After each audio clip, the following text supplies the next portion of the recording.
Welcome to S6 TV Telugu news bulletin. ముందుగా headlines.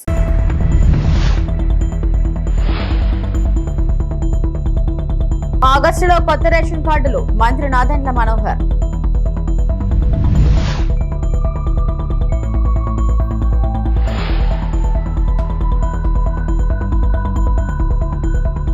Srisailam project 8 గేట్లు ఎత్తివేత.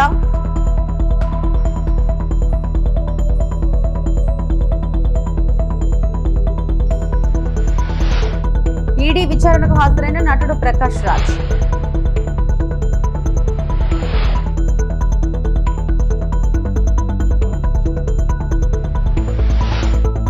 August 25 నుంచి 31 వరకు రాష్ట్ర వ్యాప్తంగా రేషన్ స్మార్ట్ కార్డులు పంపిణీ చేయనున్నట్లు పౌర సరఫరాల శాఖ మంత్రి నాదెండ్ల మనోహర్ ప్రకటించారు. అక్రమార్కులకు ఆస్కారం లేకుండా స్మార్ట్ కార్డులు రూపొందించామన్నారు. కొత్తగా 9 లక్షల మందికి పైగా రేషన్ కార్డులు మంజూరు చేస్తున్నట్లు తెలిపారు.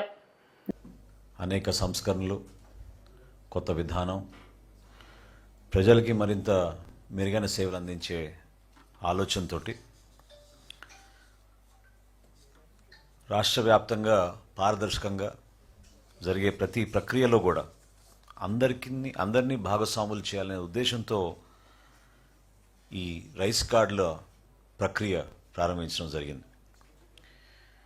మీ అందరికీ తెలుసు, జాతీయ ఆహార భద్రతా చట్టం ప్రకారంగా కేంద్ర ప్రభుత్వం సహాయంతో ఈ కార్యక్రమాన్ని దిగ్విజయంగా రాష్ట్రంలో ముందు తీసుకెళ్తా ఉన్నాం. కేంద్ర ప్రభుత్వం 60% రైస్ కార్డులకి సహాయం అందిస్తుంటే రాష్ట్ర ప్రభుత్వం 40% పౌరులకి ఈ శాఖ ద్వారా మేము అందించగలుగుతున్నాం. ఎప్పుడైతే కొత్త రైస్ కార్డ్స్లో మార్పులు చేర్పులు, చిరునామాలో చేర్పులు వీటికి అవకాశం కల్పించామో పెద్ద ఎత్తున రాష్ట్ర వ్యాప్తంగా మాకు అప్లికేషన్స్ వచ్చినాయి. 16,08,612 అప్లికేషన్స్ రాగా అందులో 15,32,758 అప్లికేషన్స్ని డిస్పోజ్ ఆఫ్ చేయడం జరిగింది. అంటే అనుకూలంగా డిస్పోజ్ ఆఫ్ చేయడం. కేవలం 4.72% మాత్రం తిరస్కరించడం జరిగింది. సో దీనివల్ల ఈ ప్రక్రియ ద్వారా కొత్తగా 9,87,644 మందికి రేషన్ కార్డులో వాళ్ళ పేర్లు నమోదు చేసుకునే అవకాశం కూటమి ప్రభుత్వం కల్పించింది. తద్వారా ఈ సంఖ్య ఈ రోజుకి రాష్ట్ర వ్యాప్తంగా రైస్ కార్డుల సంఖ్య 1,45,97,486. సభ్యులతో కలుపుకుంటే 4,29,79,897 మంది. 4,29,79,897 మందికి మనం ఈ ఆగస్టు 1వ తారీఖు నుంచి రేషన్ సర్వీసెస్ అందించబోతున్నాం. ఇందాక నేను మీతో అన్నట్టు ఇందులో కేంద్ర ప్రభుత్వం అందించేది 2,68,23,200 మందికి అయితే రాష్ట్ర ప్రభుత్వం 1,61,00,000 మందికి 56,697 మందికి రాష్ట్ర ప్రభుత్వం అందించబోతోంది. ప్రస్తుతం ఉన్న పాత విధానాన్ని మార్చే విధంగా డిజిటైజ్ చేసి ఈ స్మార్ట్ రైస్ కార్డ్స్కి మేము చాలా కసరత్తు చేశాం. ఎందుకంటే జవాబుదారితనం పెంచడమే కాకుండా ప్రభుత్వంలో చేసే కార్యక్రమంలో చాలా స్పష్టంగా సెక్యూరిటీ ఫీచర్స్ ఏర్పాటు చేయాలి. ఎక్కడ కూడా పిల్ఫరేజెస్, లీకేజెస్ లేకుండా ఒక రేషనల్ విధానంలో ముందుకెళ్ళాలనే ఆలోచనతో మా అధికార యంత్రాంగం అందరూ కూడా కష్టపడి ఒక అద్భుతమైన కార్యక్రమాన్ని ముందు తీసుకొచ్చాం. ఎక్కడ కూడా నాయకుల ఫోటోలు ఉండకూడదని మా కూటమి ప్రభుత్వం గౌరవ ముఖ్యమంత్రి గారు చంద్రబాబు నాయుడు గారి ఆలోచనతో, అదేవిధంగా ఉప ముఖ్యమంత్రి గారు పవన్ కళ్యాణ్ గారి సూచనలతోటి దీన్ని డిజైన్ చేసినప్పుడు ఎక్కడ కూడా రాజకీయ నాయకుల ఫోటోలు లేకుండా కేవలం ఆ కుటుంబ సభ్యుల హౌస్ హోల్డ్ హెడ్ అవుతున్నారో వారి ఫోటో తప్ప వేరే ఫోటోలు ఏమీ లేకుండా దీంట్లో పెట్టడం జరిగింది. అదేవిధంగా చాలా స్పష్టంగా ఈ debit card size, credit card size మీకు ఎక్కడైనా సరే క్యారీ చేయడానికి వెసులుబాటు కల్పించడంతో పాటు కుటుంబ సభ్యుల వివరాలు చాలా స్పష్టంగా క్లియర్గా కనపడేటట్టు అందరికీ కూడా ఈ అవకాశం కల్పించాం. బెట్టింగ్ యాప్ల కేసులో ఎన్ఫోర్స్మెంట్ డైరెక్టరేట్ ఈడీ విచారణ ముమ్మరం చేసింది. ఈ కేసులో సినీ నటుడు ప్రకాష్ రాజ్ బుధవారం ఉదయం బషీరాబాద్లోని ఈడీ కార్యాలయంలో విచారణకు హాజరయ్యారు. బెట్టింగ్ యాప్స్ వ్యవహారంలో మనీ లాండరింగ్ జరిగినట్టు ఈడీ అనుమానిస్తుంది. నిందితులుగా ఉన్న పలువురు సినీ ప్రముఖులకు ఈడీ నోటీసులు జారీ చేసింది.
బెట్టింగ్ యాప్ గురించి ఈడీ వాళ్ళు పిలిచారు. 30 రోజు రావాలని కొన్ని డీటెయిల్స్ ఏమేమి జరిగింది మీకు వాళ్ళకి ఏం చేశారు వాళ్ళు యాజ్ ఎ డిపార్ట్మెంట్ వాళ్ళు పనిచేశారు. ఒక పౌరుడిగా నా రెస్పాన్సిబిలిటీ నేను వచ్చి డీటెయిల్గా వాళ్ళకి ఎక్స్ప్లెయిన్ చేసి ఇలా అప్పుడు చేశాను, అది తప్పని తెలిసి ఆ తర్వాత నేను చేయలేదు అండ్ నాకు ఇప్పుడు దాకా ఏ పేమెంట్ తీసుకోలేదు, ఎందుకంటే నా మనస్సాక్షి పరంగా నేను తీసుకోలేదు అంటే వాళ్ళ అకౌంట్స్ అన్ని చూసి సరేనండి మీరు చెప్పాల్సింది చెప్పండి అని డాక్యుమెంట్ చేసుకొని మళ్ళీ రమ్మలేదు అయిపోయింది. లేదు కదా నా దగ్గర ఎకనామికల్ ట్రాన్సాక్షన్ అదే చెప్పాను. అదేం లేదని చెప్పానండి. ఒకే ఒక యాప్ చేశాను 2016లో, అది వాళ్ళకి చెప్పాను. వాళ్ళు పని చేస్తున్నారు, వాళ్ళు ఎతుకుతున్నారు, వాళ్ళకి మనం కోఆపరేట్ చేయాల్సింది మన బాధ్యత. అందువల్ల వాళ్ళు చెప్పిన డేట్కి వచ్చి వాళ్ళకి కావాల్సింది ఇచ్చి తర్వాత మాట్లాడుకున్నాం. Thank you. ఓకే, దయచేసి బెట్టింగ్ యాప్స్ మీద ఆడకండి. మీరు శ్రీశైలం జలాశయానికి వరద ప్రవాహం స్థిరంగా కొనసాగుతుంది. ప్రస్తుతం 8 గేట్ల ద్వారా నాగార్జున సాగర్ కు నీటిని విడుదల చేస్తున్నారు. జూరాల, సుంకేసుల ప్రాజెక్టుల నుంచి శ్రీశైలంలో 2,89,670 క్యూసెక్లు చేరుతుంది. శ్రీశైలం నుంచి అవుట్ఫ్లో 3,02,478 క్యూసెక్లు, 8 స్పిల్వే గేట్ల ద్వారా 2,16,520 క్యూసెక్లు విడుదల చేస్తున్నారు. శ్రీశైలం పూర్తి స్థాయి నీటి మట్టం 885 అడుగులు కాగా ప్రస్తుతం 882.80 అడుగులకు చేరింది. నీటి నిల్వ సామర్థ్యం 215.80 టీఎంసీలు కాగా ప్రస్తుతం 203.42 టీఎంసీలు నిల్వ ఉంది.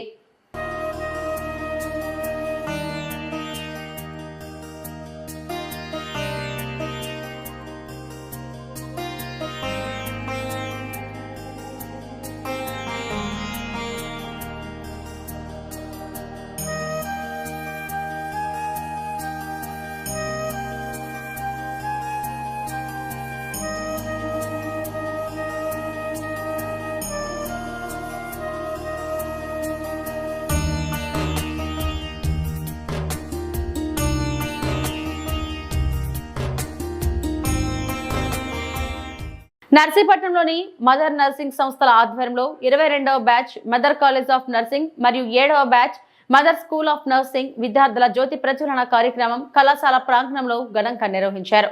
ఈ కార్యక్రమానికి ముఖ్య అతిథులుగా ఆంధ్రప్రదేశ్ రాష్ట్ర శాసనసభ గౌరవ speaker Chintakala Ayyanna Patrudu, mother educational society chairperson Chintakala Padmavati, అధ్యక్షుడు డాక్టర్ ఎం దళయ్య నాయుడు హాజరయ్యారు. మొదటి సంవత్సరం బీఎస్సీ వర్కింగ్ విద్యార్థులతో కలిసి జ్యోతి ప్రజ్వలన చేపించారు. అనంతరం కౌన్సిలర్ పద్మావతి, డాక్టర్ ఇందిరా దేవి విద్యార్థులకు నర్సింగ్ టోపీలను ధరింపజేసి నర్సింగ్ ప్రతిజ్ఞ చేయించారు. ఈ సందర్భంగా స్పీకర్ అయ్యన్న పాత్రుడు మాట్లాడుతూ నర్సీపట్నాన్ని విద్యా హబ్ గా అభివృద్ధి చేయడం లక్ష్యంగా డిగ్రీ, పాలిటెక్నిక్, ఐటీఐ మరియు నర్సింగ్ కళాశాలలు ఏర్పాటు చేయబడ్డాయి. ల్యాంప్ లైట్నింగ్ సెరమనీ ఒక నర్సింగ్ విద్యార్థిని జీవితంలో పవిత్రమైన ప్రారంభం. దీపం వెలిగించడం అంటే మానవ సేవ అనే మార్గంలో వెలుగు పంచడం.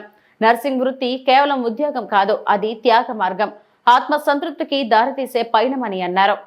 This assembly to pass my life in purity and to practice my profession faithfully. దాటిగా ఎన్ని విషయాలు చెప్పారు. ఈవేళ నర్సింగ్ కాలేజ్ పెట్టడానికి ముఖ్య కారణం నా మొదటి నుంచి ఎడ్యుకేషన్ ఇంట్రెస్ట్. నాకు ఎందుకు ఇంట్రెస్ట్ అని అడగొచ్చు మీరు. నేను ఇంటర్మీడియట్ పూర్తి అయిన తర్వాత ఇక డిగ్రీ కాలేజ్ లేదు. అప్పుడు ఎక్కడికి వెళ్ళాలో తెలియదు నాకు. ఇక్కడ డిగ్రీ కాలేజీ లేదు, చదువుకోవాలని కోరుకుంది. అప్పుడు నేను కాకినాడ పిఆర్ కాలేజీకి వెళ్ళి చదువుకున్నా. తర్వాత నేను ఎమ్మెల్యే అయిన తర్వాత ఎన్టీ రామారావు కలిసినప్పుడు నీకు ఏం కావాలి అడుగుంటే అప్పుడు యంగెస్ట్ ఎమ్మెల్యే నేను ఆ రోజుల్లో. నన్ను పిలిపించి నీకేం కావాలంటే నాకు డిగ్రీ కాలేజ్ ఇవ్వన్నా. అప్పటి నుంచి నా కోరిక ఏంటంటే నర్సీపట్నాన్ని ఒక ఎడ్యుకేషన్ హబ్గా తయారు చేయాలని ఒక డెసిషన్కి వచ్చాను. ఏమి ఉన్నా లేకపోయినా ముందు ఎడ్యుకేషన్ అవసరం. అంటే డిగ్రీ కాలేజీతో పాటు అన్ని కాలేజీలు, polytech college, ITI college, nursing college, అలాగే అన్ని కాలేజీలు, బిఈడి కాలేజీలు ఇవన్నీ కూడా తీసుకొచ్చాం. ఇవాళ నర్సీపట్నం వాళ్ళు ఎక్కడికి వెళ్ళకుండా ఇక్కడే చదువుకునే అవకాశం కల్పించాం. స్కూల్ విద్యార్థులకు లైఫ్ జాకెట్స్ పంపిణీ చేసిన మంత్రి వాసంశెట్టి సుభాష్ మరియు గన్నవరం ఎమ్మెల్యే గిడ్డి సత్యనారాయణ.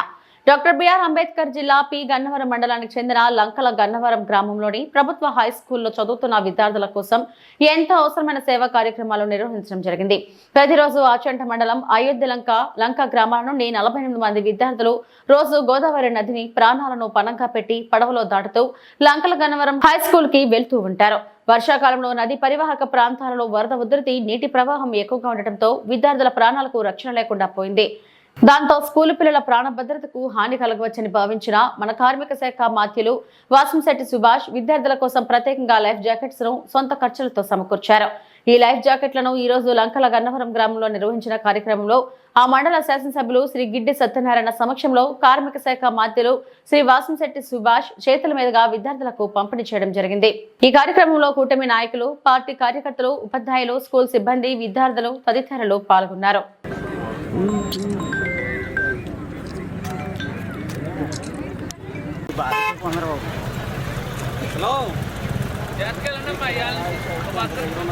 మరి వీళ్ళందరికీ కూడా ఈ లైఫ్ జాకెట్స్ అని అందించడం జరిగింది. ఇక్కడ గోదావరి దాటి డైలీ ప్రయాణం చేసే క్రమంలో పిల్లలకి కొంచెం ఉన్నటువంటి ప్రమాదాన్ని గుర్తించి కూటమి ప్రభుత్వం ఈ పిల్లల క్షేమం కోరి లైఫ్ జాకెట్లు ప్రదానం చేయడం జరుగుతుంది. ఆ కార్యక్రమానికి వచ్చేసినటువంటి మన ప్రీత ముఖ్యమంత్రి, మన కార్మిక శాఖ మంత్రులు సుభాష్ గారు, అదేవిధంగా కూటమి నాయకులందరికీ కూడా శుభాభివందనాలు తెలియజేసుకుంటూ, ఇది కూటమి ప్రభుత్వం చేసేటువంటి సంక్షేమ కార్యక్రమాలు. కూటమి ప్రభుత్వం ఏర్పడిన తర్వాత ఈ రాష్ట్రంలో ఉన్నటువంటి ప్రజల కోసం ఎన్నో సంక్షేమ కార్యక్రమాలు చేయడం జరిగింది.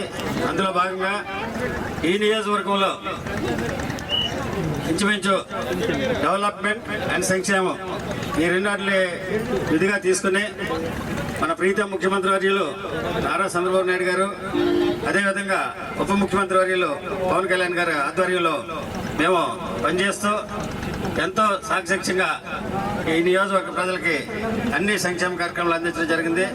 అందులో డెవలప్మెంట్లో భాగంగా ఎంతో అధ్వానంగా ఉన్నటువంటి రోడ్లని సక్రమంగా చేసి ఈ నియోజకవర్గ ప్రజలు సంక్షేమంగా, క్షేమంగా ప్రయాణం చేసే విధిగా తిరిగేటట్లు చేయడం జరిగింది.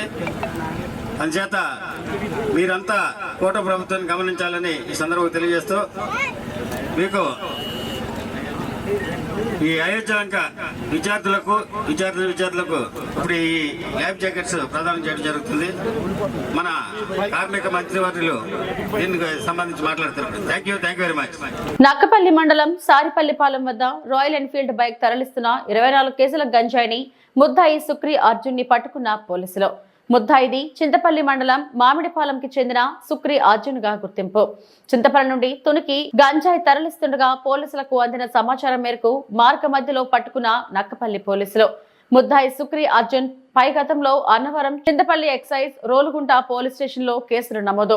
బొలెరో వాహనంతో పాటు 840 కేజీల గంజాయితో గతంలో నక్కపల్లి పోలీసులు పట్టుకున్న కేసులో ప్రస్తుతం పట్టుబడ్డ సుక్రీ అర్జున్ ప్రధాన నిందితుడు. ఎన్ఫీల్డ్ బైక్, సెల్ ఫోన్, 24 కేజీల గంజాయిని స్వాధీనం చేసుకుని కేసు నమోదు చేసిన పోలీసులు. అందరికీ నమస్కారం.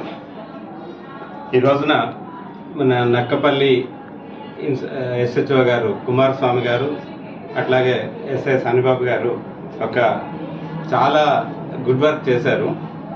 ఇందులో ఏంటంటే ఈ రోజున మార్నింగ్ 9 o'clockకి రాబడిన సమాచారం మేరకు ఎస్ఐ సన్నిబాబు గారు వెహికల్ చెక్ సారిపల్లి వానిపాలెం దగ్గర వెహికల్ చెక్ చేస్తుండగా ఒక రాయల్ ఎన్ఫీల్డ్ మీద ఒక వ్యక్తి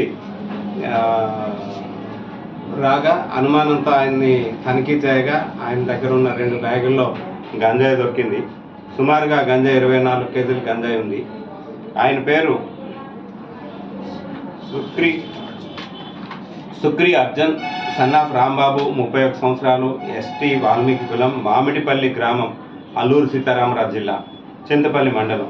కానీ ఈయన డిగ్రీ చదువుకున్నాడండి. చదువుకున్న తర్వాత ఈ వ్యాపారాన్ని కొనసాగిస్తూ, గంజాయి వ్యాపారాన్ని కొనసాగిస్తూ థికార్ సాహి గ్రామం, కోరాపుట్ డిస్ట్రిక్ట్, ఒరిస్సాలో ఉంటాడు. ఒరిస్సాలో ఉండి ఒరిస్సా నుంచే ఈ గాంజా వ్యాపారాన్ని నిర్వహిస్తున్నాడు. అయితే ఇప్పుడు మనకు దొరికింది 24 కేజీలు గంజాయే, ఒక ఎన్ఫీల్డ్ బైక్ అండ్ ఒక సెల్ ఫోన్. కానీ ఈయన మీకు అందరికీ తెలుసు, ఇంతకుముందు మనం ఇదే నెలలో 9వ తేదీన 9/7/25న ఒక 840 కిలోల గాంజాయిని మనం స్వాధీనపరచుకున్నాం నక్కపల్లి పోలీస్ స్టేషన్లోనే. ఆ కేసులో ఈయన ప్రైమ్ అక్యూజ్డ్ అనమాట. అప్పటి నుంచి కూడా ఏ రోజైతే 840 కేజీల గంజాయి మనం స్వాధీనం చేసుకున్నామో అప్పటి నుంచి రిమైనింగ్ అక్యూజర్ కోసం ట్రాక్ చేస్తూ ఉన్నాము. ఆ ట్రాక్ చేస్తూ ఉన్న క్రమంలో ఈ రోజున ఈయన ఇక్కడ అరెస్ట్ కావడం జరిగింది. అయితే ఈయన చాలా పెద్ద గంజాయి వ్యాపారం చేయడం, ఇప్పటి వరకు కూడా ఇంతకు ముందు అంటే మన దగ్గర 840 కేజీల గంజాయి ప్లస్ ఇప్పుడు 24 కేజీల గంజాయి కాకుండా 23లో 2023లో అన్నవరం పోలీస్ స్టేషన్ కేసులో 1400 కేజీల గంజాయితో ఈయన మీద కేసు ఉందండి. కానీ ఇంతవరకు కూడా ఈయన అరెస్ట్ కాలేదు. అలాగే రోలుగుంట పోలీస్ స్టేషన్, మన రోలుగుంట పోలీస్ స్టేషన్లో 590 కేజీల్లో గాంజా తరలింపులో ఈయన నిందితుడు. అట్లాగే చింతపల్లి పోలీస్ స్టేషన్లో కూడా ఒక 150 కేజీలు గంజాయి 24లోనే క్రైమ్ నెంబర్ 32/24 కేసులో 150 కేజీల గంజాయి కేసులో ఈ నిందితుడు. అట్లాగే చింతపల్లి ఎక్సైజ్ పోలీస్ స్టేషన్లో 9 లీటర్ల హ్యాషిష్ ఆయిల్ కూడా ఈయన దగ్గర నుంచి స్వాధీనపరచుకున్నారు. అయితే అప్పట్లో ఈ ఏదైతే ఎక్సైజ్ పోలీస్ స్టేషన్లో హ్యాషిష్ ఆయిల్తో దొరికారో అందులో ఈయన యాంటిసిపేటరీ బెయిల్ తెచ్చుకున్నాడు. కానీ పోలీస్ స్టేషన్లో సరెండర్ కాలేదు. ఎందుకంటే రిమైనింగ్ కేసులు కూడా ఉన్నాయి అన్న ఉద్దేశంతో అందులో ఎక్కడ అరెస్ట్ కాపాడతాడా అని చెప్పేసి ఈయన అరెస్ట్ కాలేదు. అయితే ఈయన ప్లస్ ఈయనతో పాటు ఇంతకు ముందు ఒక కేసులో మనం నాగరాజు అని చెప్పేసి, కొదమ నాగరాజు అని చెప్పేసి ఒక వ్యక్తి కోసం అని చెప్పేసి మనం వెతుకుతున్నాము. వీళ్ళిద్దరే ప్రైమ్ అక్యూజ్డ్ ఆ కేసులోని. అందులో ఒకరిని క్యాచ్ చేశాము, ఇంకొకరిని కూడా క్యాచ్ చేయాల్సి ఉంది.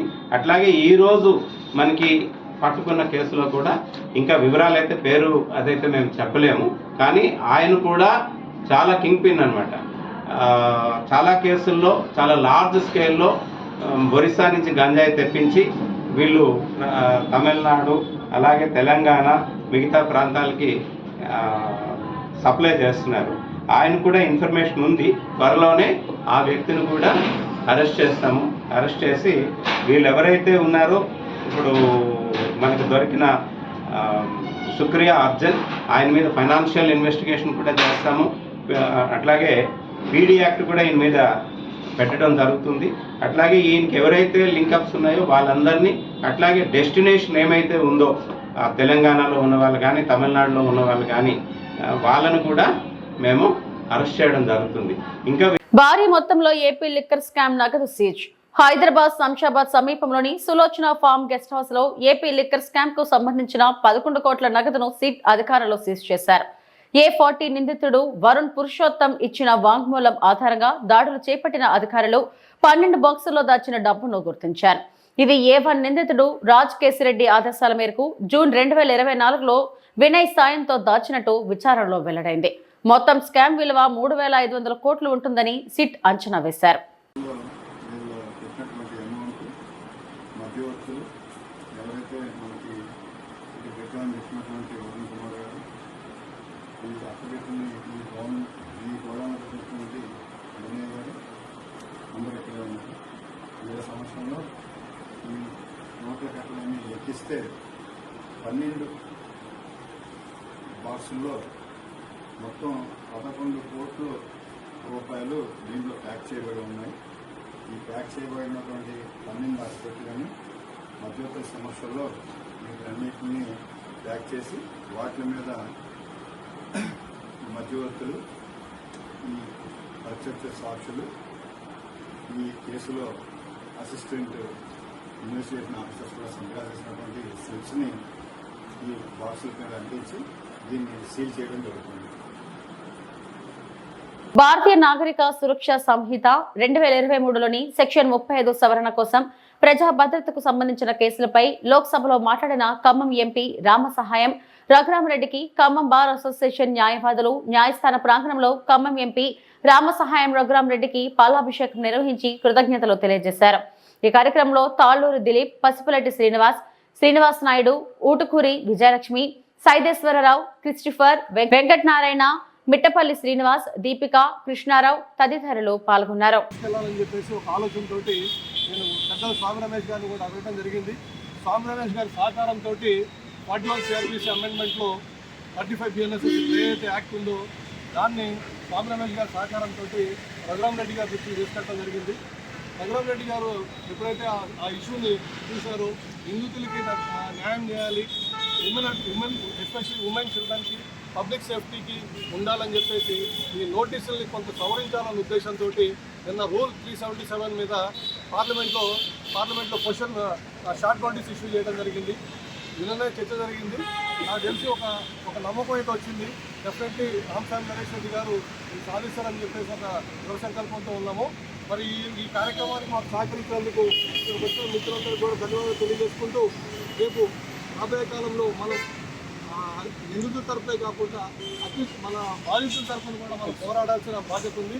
మన అడ్వకేట్స్ బాధ్యత మన బాధ్యత తీసుకొని విక్టిమ్స్కి న్యాయం చేస్తూ, విక్టిమ్స్ ద్వారా వాళ్ళు ఏదైతే నిందితులు ఉన్నారో వాళ్ళని కోర్టులో ప్రొడ్యూస్ చేసే విధంగా మనం ముందుకెళ్దామని ఆశిస్తూ, వర్ధిల్లాలి ఖమ్మం పార్లమెంట్ సభ్యులు రామసాయం రఘురామరెడ్డి గారి నాయకత్వం. వర్ధిల్లాలి ఖమ్మం పార్లమెంట్ సభ్యులు రామసాయం రఘురామరెడ్డి గారి నాయకత్వం. వర్ధిల్లాలి ఖమ్మం పార్లమెంట్ సభ్యులు రామసాయం రఘురామరెడ్డి గారి నాయకత్వం.